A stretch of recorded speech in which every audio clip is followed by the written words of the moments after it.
ஆண்டவராக இயேசு கிறிஸ்துவுக்குள் மிகவும் அன்பாக நேசிக்கப்பட்ட அன்புக்குரிய சகோதர சகோதரிகளே, உங்கள் யாவருக்கும் அன்பின் வாழ்த்துக்கள்.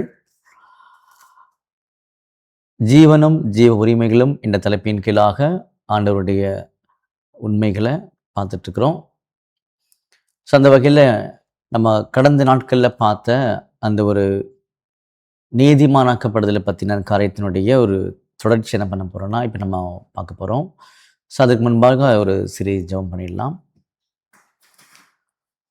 வானத்துக்கும் பூமிக்கும் ஆண்டவரே, உமக்கே துதியும் சோஸ்திரமும் கனம் மகிமையும் சதா காலங்களிலும் உண்டாயிருப்பதாக. பிதாவே, விசேஷமாக எங்களுடைய வாழ்நாட்களில் ஒரு நாளை கூட்டி கொடுத்து உம்முடைய வேதத்துள்ள மகத்துவங்களை ஆண்டவராக இயேசு கிறிஸ்துவின் மூலமாக நீர் எங்களுக்கு வெளிப்படுத்தி வருகின்ற தயவுகளுக்காக நன்றி செலுத்துகின்றோம். இந்த காரியங்களை எந்த சூழ்நிலையிலும் நாங்கள் விட்டுவிடாதபடிக்கு தொடர்ந்து அதிக முயற்சியோடு கற்றுக்கொள்ள தேவன் தாமே கிருபை செய்ய வேண்டுமாய் ஜெபிக்கின்றோம். இவை யாவும் எங்கள் மீட்பெரும் இரட்சகரும் குருவுமாகிய ஆண்டவராக இயேசு கிறிஸ்து நாமத்தினாலே கேட்கிறோம் நல்ல பிதாவே, ஆமேன். ஸோ அன்புக்குரிய சகோதர சகோதரிகளே, ஸோ லாஸ்ட்டாக ஒரு 3 காணொளி பார்த்துருப்போம் நம்ம. ஸோ எந்த கேள்வியை அடிப்படையாக கொண்டு அப்படின்னு சொல்லி பார்க்கும்போது, வனாந்திரத்திலுள்ள ஆசரிப்பு கூடாரம் தொடர்பாக நீதிமானாக்கப்படுதல் பிரகாரத்தில் காணப்படுகின்றதா, அப்படியானால் எப்படின்றது தான் ஒரு கேள்வி கேட்டாங்க. அதுக்கான பதில் தான் சகோதரர் பகிர்ந்து கொண்டாருன்னு சொல்லி நமக்கு தெரியுது. இப்போ நம்ம குயிக்காக என்ன பண்ணிக்கலாம்னா, மைண்டில் அந்த அவர் சொன்ன பதிலை கொண்டு வந்துடலாம். பாருங்க, பாளையத்திலிருந்து ஒருத்தர் உள்ள வர்றார், பலிபீடத்தை பார்க்குறார். பலி இல்லாமல் பாவம் மன்னிக்கப்படாது அப்படின்லாம் அவர் புரிஞ்சுக்கிறார். அப்புறம் தண்ணீர் தொட்டி பார்க்குறார். பார்த்த உடனே நான் சுத்திகரிக்கப்பட வேண்டும் அப்படின்னு சொல்லி நினைக்கிறார்.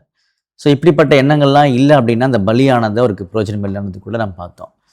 ஸோ அப்போது இன்னும் நான் தேவன்கிட்ட நெருங்கணுன்ற எண்ணங்கள் பார்த்திங்கன்னா அவருக்கு வருது. ஸோ அதனால் ஒரு தீர்க்கமான முடிவெடுத்து அந்த ஆசிரிப்பு கூடாரத்தினுடைய அந்த தூணில் தன்னை கட்டுறாருன்னா உறுதியான முடிவை எடுத்து விட்டார் அப்படின்றது கட்டுறது. அதுக்கப்புறம் நிழலை கம்பேர் பண்ணி சொன்னார்.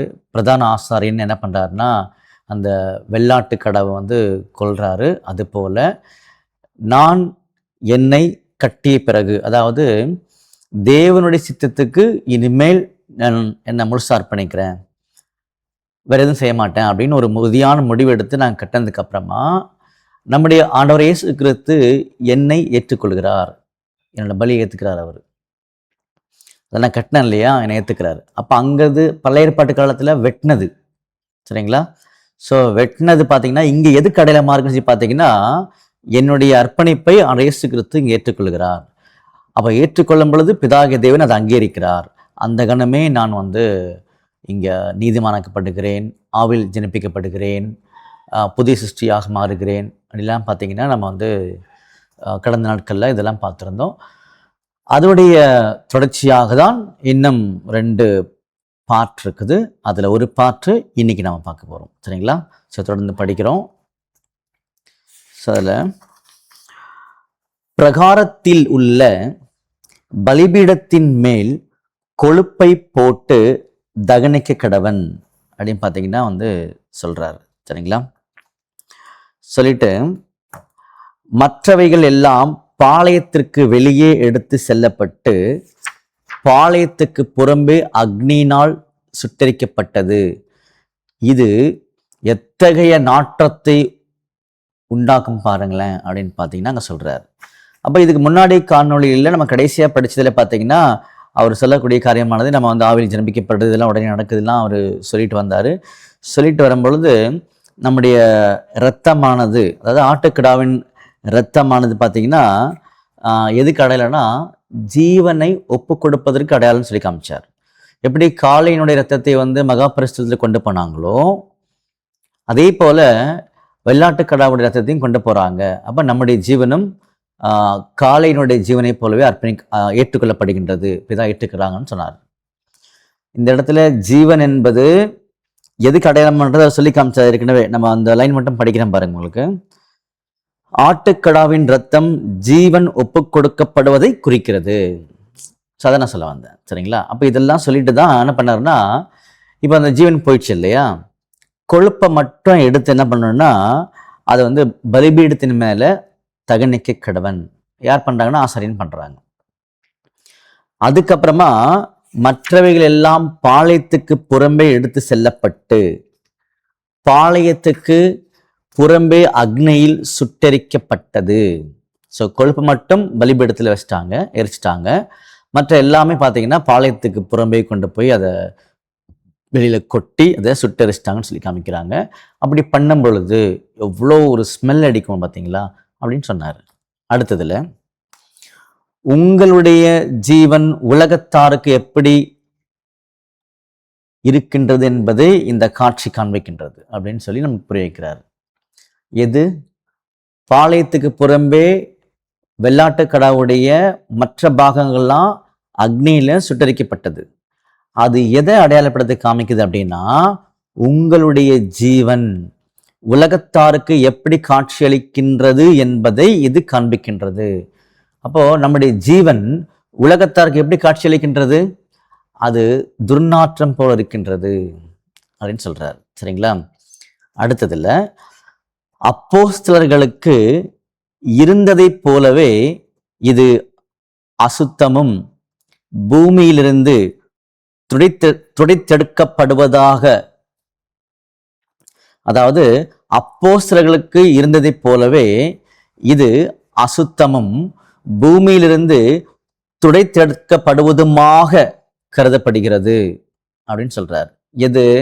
நம்முடைய வாழ்க்கை அந்த வெள்ளாட்டுக்கடாவுடைய மாம்சத்துடைய மற்ற பாகங்களை பாளையத்துக்கு புறம்பே சுட்டரித்தது எதுக்கு அடையாளமா இருக்குன்னா, உலகம் நம்முடைய ஜீவனை இப்படியாக கருதும், துர்நாற்றம் வீசுற மாதிரி பார்க்கும். இந்த வாழ்க்கையை தான் ஆதிகால அப்போஸ்தலர்கள் பார்த்தீங்கன்னா வாழ்ந்திருக்கிறாங்க அப்படின்றது அங்க சொல்றார். கர்த்தர் இயேசு முதலாவதாக பாளையத்துக்கு புறம்பே சென்றார். நமக்கு நல்லாவே தெரியும், எபிரேயர்ல 13ஆம் அதிகாரத்துல 13ஆம் வசனம், நாமளும் அவருடைய நிந்தையை சுமந்து பாளையத்துக்கு புறம்பே போகக்கூடவன்றது. அந்த வசனத்தை இங்க கோட் பண்றாருன்னு நினைக்கிறேன். சரிங்களா? அப்போ திரும்பவும் படிக்கிறேன். அப்போஸ்தலர்களுக்கு இருந்ததை போலவே இது அசுத்தமும் பூமியிலிருந்து துடைத்தெடுக்கப்படுவதுமாக கருதப்படுகிறது. எதுனா பாளையத்துக்கு புறம்பே அந்த மிருகம் சுட்டரிக்கப்பட்டது. இந்த உலகத்துல நம்முடைய வாழ்க்கை இப்படிதான் இருக்கின்றது. கர்த்தர் இயேசு முதலாவதாக பாளையத்துக்கு புறம்பே சென்றார், சுட்டரிக்கப்பட்ட இடத்தை பரிசுத்தப்படுத்தினார். சுட்டரிக்கப்பட்ட இடத்தை பரிசுத்தப்படுத்தினார். அப்போஸ்தலர்களும் வெளியே சென்றார்கள். சுவிசேஷ யுகம் முழுவதும் தேவனுடைய ஜனங்களாகிய பரிசுத்தவான்கள் அனைவரும் பாளையத்துக்கு புறம்பே எரிக்கப்பட்டுள்ளனர். அதுதான் நமக்கு நல்ல விஷயம். அப்போ நம்முடைய ஆண்டவராக இயேசு கிறிஸ்து முதல்ல பாளையத்துக்கு புறம்பே சென்றார், அவர் அங்கு சுட்டரிக்கப்பட்டார் அப்படின்னு சொல்லி அங்கே சொல்லப்படுது. அப்போ அந்த காரியத்தை அவர் சொல்லும் பொழுது சுட்டரிக்கப்பட்ட இடத்தை பரிசுத்தப்படுத்தினார். எப்படின்னா, உலகத்துக்கு வெளியே பாடுபட்டார் இல்லையா, நகரவாசலுக்கு வெளியே, எருசலேமுக்கு வெளியே பாடுபட்டார் இல்லையா. பாடுபடும் போது தன்னுடைய ஜீவனை தேவனுடைய சித்தத்துக்கு ஏற்றபடி கொடுத்தார். அதனால அந்த இடத்தை அவர் சுத்தப்படுத்தினாரு. அதே போலதான் ஆதிகால அப்போஸ்தலர்களும் இந்த உலகத்துல தன்னுடைய வாழ்க்கையை பிதாவாகிய தேவனுடைய சித்தத்திற்கு ஒப்பு கொடுத்து வாழும் பொழுது உலகம் சொல்லும் இது அசுத்தமான துர்நாற்றம் சொல்லும். ஆனா இப்படி வாழ்வதன் மூலமாக ஆதிகால அப்போஸ்தலர்கள் அந்த இடத்தை பரிசுத்தப்படுத்தியிருக்கிறாங்க. நாமளும் இந்த சுவிசேஷகம் முழுவதுமாகவே இப்படியாக தான் நம்முடைய வேலையும் இருக்கணும்னு சொல்றார். அதாவது நாமளும் பாளையத்துக்கு புறம்பே, அதாவது இந்த உலகத்துக்குள்ள சுட்டரிக்கப்பட வேண்டும். அப்ப சுட்டரிக்கப்பட வேண்டும் என்பது பார்த்தீங்கன்னா தெய்வீக சித்தத்திற்கு நம்மளே ஒப்பு கொடுக்கிறோம். அப்படி ஒப்பு கொடுக்கும் போது அநேக உபத்திரவங்கள், பாடுகள், வேதனைகள், அவமானங்களை நம்ம எல்லாத்தையும் என்ன பண்ணோம்னா சகிக்கிறோம்னு அர்த்தம். சுட்டரிக்கப்படக்கூடிய காரியங்கள் இப்படிலாம் நம்ம சகிக்கிறோம். இந்த வாழ்க்கையானது உலகத்துக்கு பார்த்தீங்கன்னா துர்நாற்றம் வீசும், ஆனால் அது உலகத்தை சுத்திகரிக்கும் அப்படின்னு பார்த்தீங்கன்னா இங்க புரிஞ்சுக்கிறதுக்கு ஒரு வாய்ப்பு கொடுத்துருக்காருன்னு சொல்லி நம்ம கவனிக்கிறோம். சரிங்களா? கண்டினியூ பண்ணும்போது, சுவிசேஷ யுகம் முழுவதும் தேவனுடைய ஜனங்களாகிய பரிசுத்தவான்கள் அனைவரும் பாளையத்துக்கு புறம்பே எரிக்கப்பட்டுள்ளனர். அதுதான் நமக்கு நல்ல விஷயம். நாம் கிறிஸ்துவுடன் பாளையத்துக்கு புறம்பே செல்ல வேண்டும், என்பது பிரதான ஆசாரியனின் கட்டளைகள் ஆகும். அப்போ நாமளும் நம்முடைய ஆண்டவராக இயேசு கிறிஸ்துவை போலவே பாளையத்துக்கு புறம்பே சுட்டரிக்கப்பட வேண்டும். அப்படின்னா இந்த உலகத்துக்குள்ள நிறைய பாடுகள், உபத்திரவங்கள், அவமானங்களை கட்டாயம் என்ன பண்ணணும்னா நம்ம சகிக்க வேண்டும். அது சுட்டரிக்கப்படுவதற்கு அடையாளம். அப்போ அப்படி பண்ணும் பொழுது அந்த வாழ்க்கையானது உலகத்துக்கு துர்நாற்றம் வீசும், ஆனால் அந்த இடம் பரிசுத்தமாகும் அப்படின்னு பார்த்தீங்கன்னா சொல்றாரு. அப்போ உலகத்துக்கு அது பரிசுத்தமான ஒரு வாழ்க்கையும் கொண்டு வரதுக்காக இப்போ நம்ம பாடுபடணும்னு புரிஞ்சுக்கிறோம். சொல்லிட்டு உங்களுடைய உறவினர்களில் சிலர் சுட்டரிக்கப்படுதலை செய்யலாம். பார்த்தீங்களா? அப்ப சுட்டரிக்கப்படுதலை செய்யலாம். யார் செய்யலாம்? நம்முடைய ரிலேஷன்ல உறவினர்களில் ஒருவர் இது செய்யலாம்.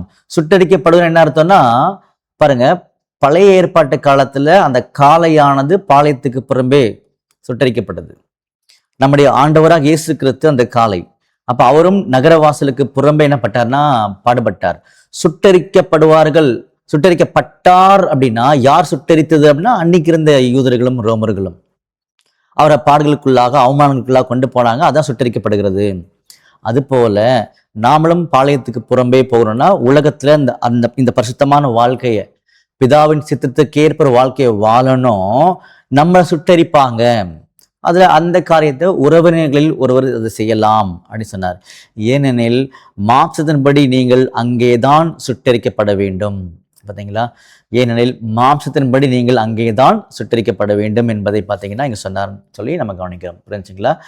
அன்புக்குரிய சகோதர சகோதரிகளே, ஸோ இந்த பாட்டோட என்ன பண்ணலாம்னா நம்ம நிறுத்திக்கலாம். ஏன்னா நம்ம நிறைய பார்த்துட்டு வந்ததுனால நீங்கள் அதெல்லாம் ரீகலெக்ட் பண்ணி இதை நம்ம சேர்த்துக்கணும். அதனால நான் இதோட கொஞ்சமாக நிறுத்திக்கிறேன். சரிங்களா? அப்போது இன்னைக்கு பார்த்ததில் என்ன புரிஞ்சுக்கிட்டோம் அப்படின்னு சொல்லி பார்க்கும்போது, இந்த மிருகத்தினுடைய வெள்ளாட்டுக்கடா வச்சுக்கோங்க. சரிங்களா? அந்த வெள்ளாட்டுக்கடாவுடைய கழுத்தை வெட்டியாச்சு, ஜீவன் போயிடுச்சு. சரிங்களா?